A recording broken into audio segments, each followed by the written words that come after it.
Good afternoon. It is Monday, October 10th, and welcome to Walking Between the Worlds. This is Raven Dana. I know it's been a little while. I was sick. I didn't have much voice, so I thought better to stay offline than have you listen to me coughing through any kind of presentation. But I'm back now, and we'll get back to our regular twice-a-week kind of schedule. And today, I had someone ask me to do something on past lives. Specifically are there some methods to use to maybe tune into or touch base with some of our past lives. Now, it's a very interesting conversation because time, as we know it, isn't really real. It's a construct, which means that sometimes what we're tuning into might not be in the past, it might be in the future. And I also want a little bit of, again, not to confuse the issue, but it is confusing if we are operating in linear time in the regular three-dimensional waking world, and yet we're entertaining concepts that time is fluid. So the past and the future are all occurring at the same time, in time. So the question might be, how do we get to other lifetimes or lifetimes before this one, or is there even any sense to it? Well, here's an interesting thing about that. There are always clues in our current lives, our three-dimensional regular waking life, that lead us toward the other energies, the other lifetimes that we have in other times and places. So don't limit yourself to thinking that your lifetimes that you might tap into are only going to be in the conventional past. You might also experience parallel lifetimes, different versions of your current life that are happening simultaneously in other offshoots of this particular reality. Or you might be tapping into something in the future, or you might be tapping into perhaps even something on, dare I say it, another planet, in another completely different type of time-space reality. So the key to playing with this material is to following the flow of your energy. What interests you? What piques your excitement? Where does your energy call to you to go?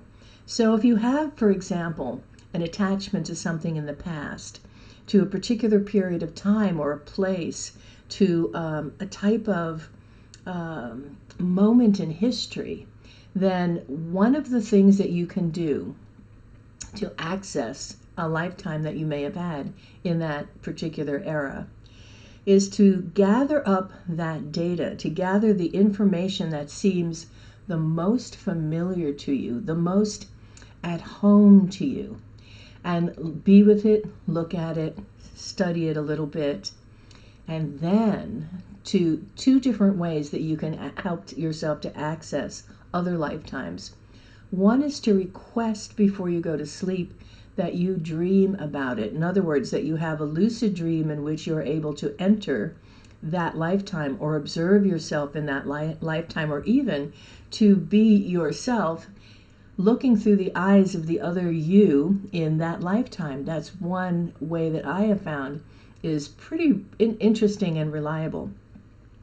Now, another way to go about it is to find something in that time period or era or area of interest that is, again, very familiar, where your energy takes you, and then to enter into an imagery, a visualization, to use that as your key element, as a starting point, and to close your eyes and breathe your way into that place, into that location, or into that culture, if it's a different culture, and to just stand there in your imagination and allow the events to unfold around you. You will notice, if you really relax and allow yourself to enter the space energetically, that it will take on the quality of a dream, that you might actually get some hard data, some information about streets or locations or people's names or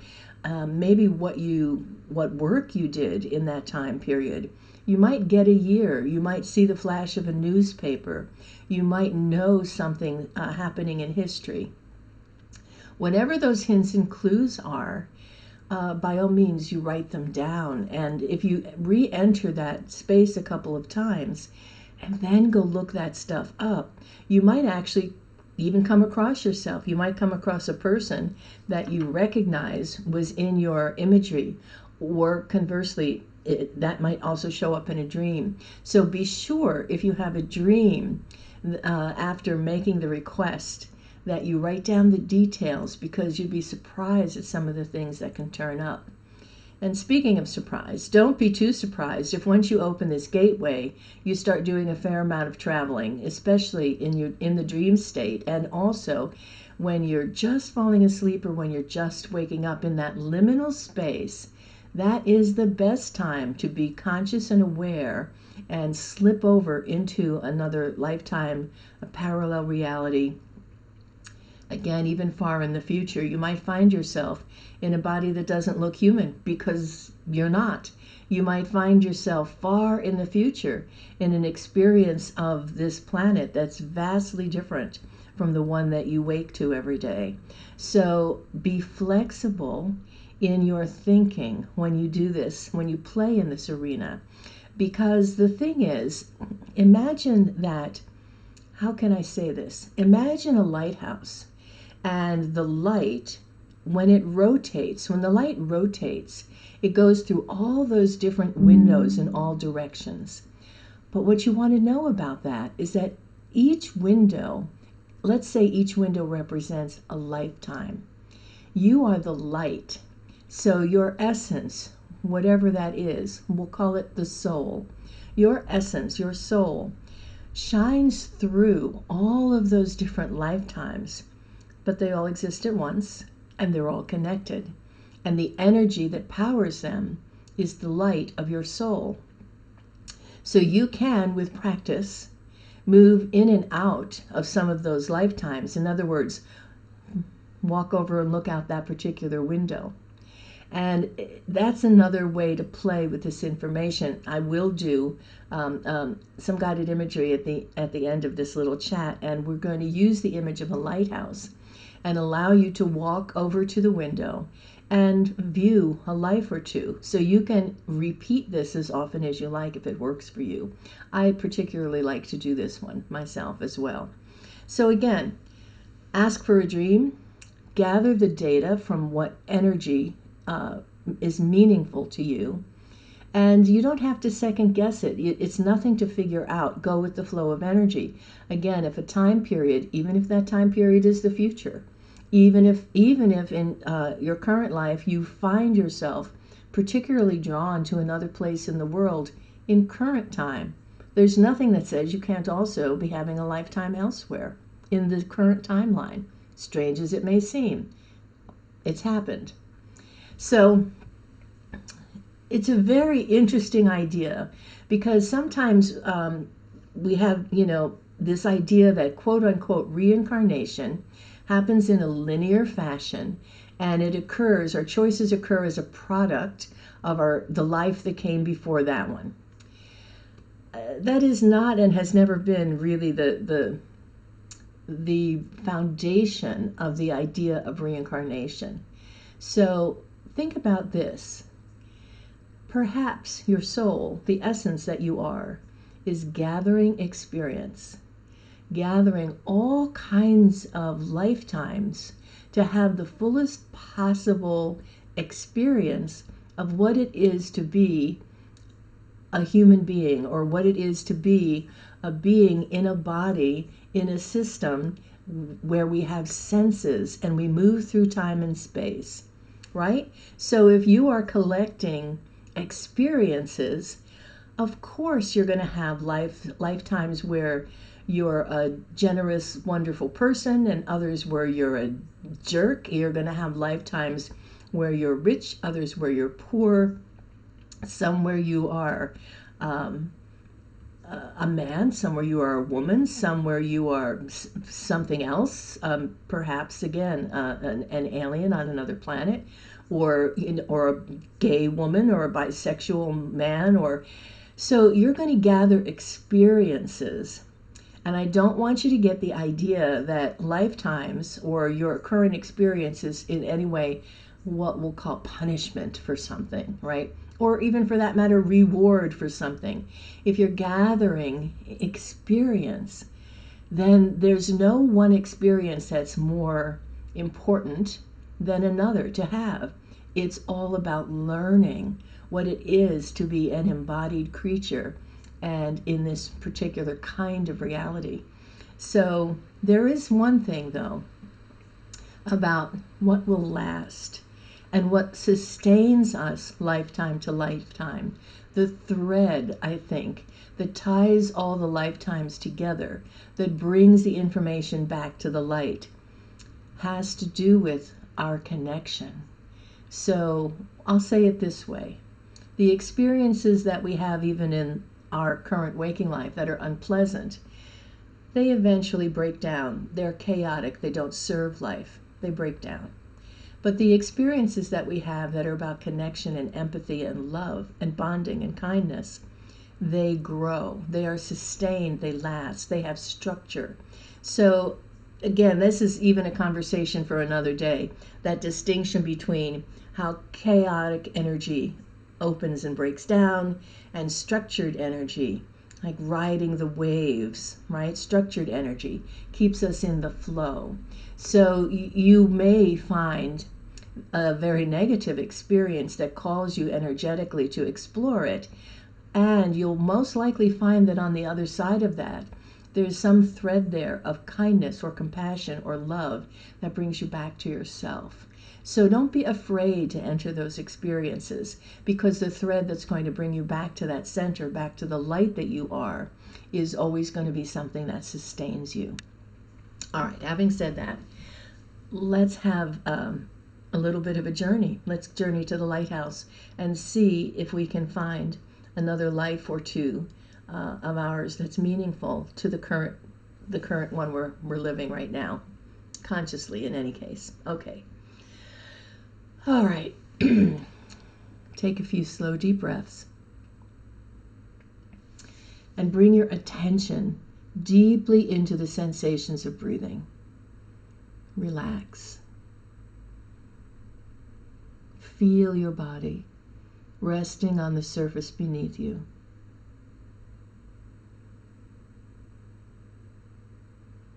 Allow your breath to be slow and deep. And close your eyes.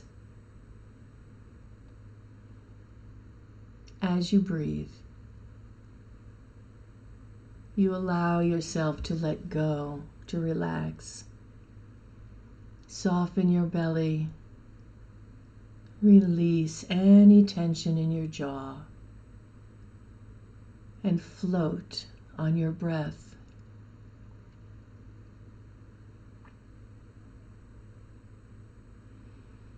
As you relax, your mind becomes still. And in that stillness, images rise around you. And you find yourself standing by the ocean, the waves rolling into the shore. It's twilight, and the very first stars are appearing.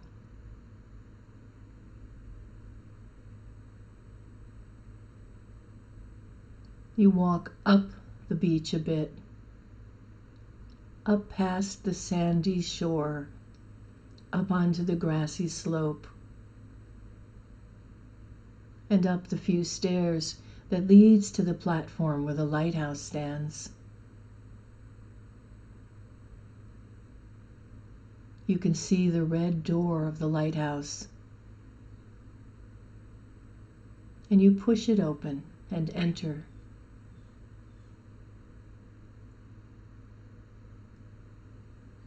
And you climb the winding stairs up the center of the lighthouse.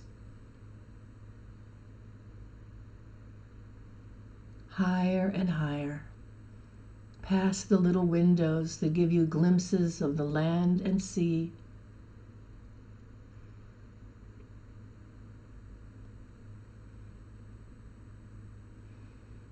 And you can feel the lighthouse begin to hum, almost to purr like a cat.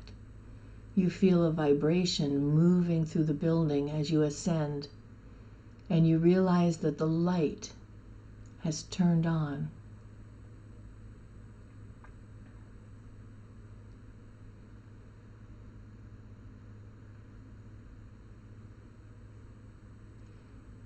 And your awareness shifts, and you find yourself standing tall as that lighthouse. You're standing in a round room, and each way you turn, you see another pane of glass, a window. The room is softly illuminated. You are the light. And you turn slowly and look around at all the different windows until you find one that you are drawn toward.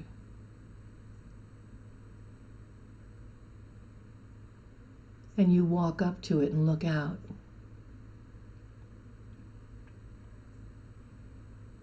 And you notice as you gaze out the window,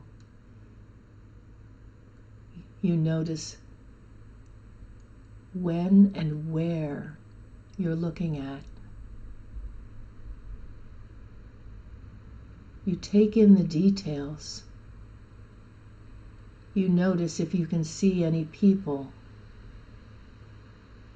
You take in the scene and the pull that you feel towards this time and place.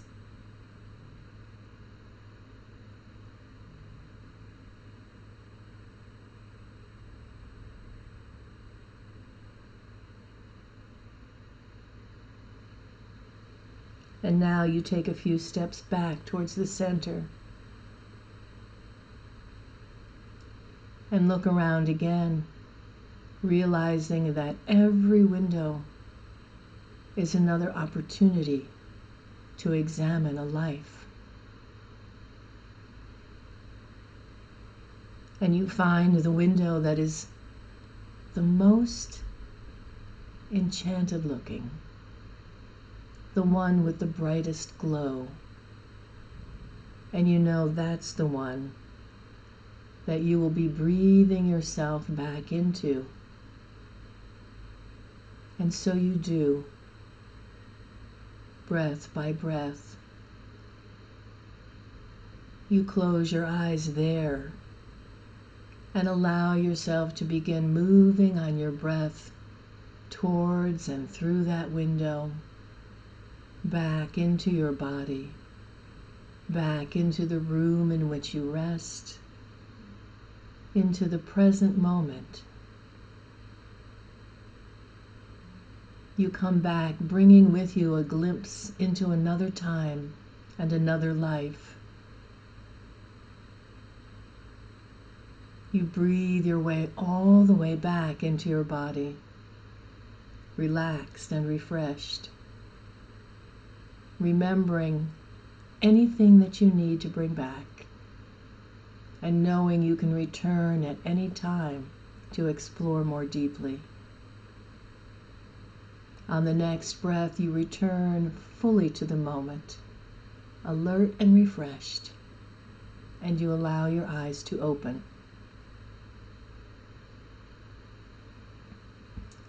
Thank you for sharing this time with me today.